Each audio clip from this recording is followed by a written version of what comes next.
ఈ ప్రసంగంలో పవిత్రత అనే కాన్సెప్ట్ గురించి లోతుగా తెలుసుకుందాం.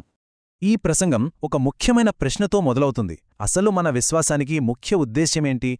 దానికి సమాధానం బైబిల్లోనే ఉంది. మీరు పరిశుద్ధులుగా ఉండండి అని. ఇదే ఈ ప్రసంగానికి కేంద్రం.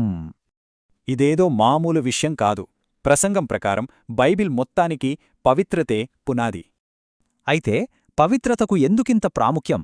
ఎందుకంటే అదే దేవుని యొక్క అసలు స్వభావం. దేవుడు పవిత్రుడు కాబట్టి ఆయన సృష్టించిన మనం కూడా ఆ పవిత్రతను చూపించాలి. ఈ ప్రసంగం దైవిక ఆశీర్వాదాలకి ప్రాపంచిక విజయానికున్న తేడాని స్పష్టంగా చూపిస్తుంది. పవిత్రత లేకుండా కేవలం ఈ లోక జీవితం కోసం జీవిస్తే అది చాలా విచారకరం. పవిత్రతకు ఈ పిలుపు ఎలా అందరికీ చేరిందో చెప్పడానికి 2 ఒలీవు చెట్ల ఉపమానం వాడారు. ఒకటి మంచి ఒలివ చెట్టు అంటే దేవుని ప్రజలు, రెండోది అడవి ఒలివ చెట్టు అంటే ఇతరులు.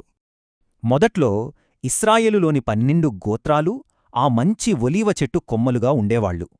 కాని వాళ్ల అవిశ్వాసం వల్ల ఆ కొమ్మలు చెట్టు నుండి విరిచివేయబడ్డాయి. ఇప్పుడు ఇతరులని విశ్వాసం ద్వారా ఆ మంచి చెట్టుకు అంటుకట్టడం సాధ్యమైంది. ఇలా విశ్వాసులందరితో ఒక కొత్త 14వ గోత్రం ఏర్పడింది. అందరికీ పిలుపు విస్తరించింది. సరే, అంతా బాగుంది. కాని ఈ పవిత్రతను అసలు ఎలా సాధించాలి? ప్రసంగం ప్రకారం దానికి 3 మార్గాలున్నాయి. అవేంటో ఇప్పుడు చూద్దాం. మొదటిది క్రీస్తు రక్తం. పాపాలు ఒప్పుకున్నప్పుడు అది మనల్ని శుద్ధి చేస్తుంది. రెండోది దేవుని వాక్యం. దాన్ని చదివి పాటిస్తుంటే మనం నిరంతరం శుద్ధి అవుతాం. ఇక మూడోది పరిశుద్ధాత్మ. మన ఆలోచనలని, మనసుని లోపలనుంచి ఆయనే శుద్ధి చేస్తారు. మరి ఈ పవిత్రత యొక్క అంతిమ లక్ష్యమేంటి? దేవునితో పూర్తిగా కలిసిపోవడమే. ఈ ప్రసంగం భవిష్యత్తృత్వం అనే ఒక కొత్త ఆలోచనని చూపిస్తోంది.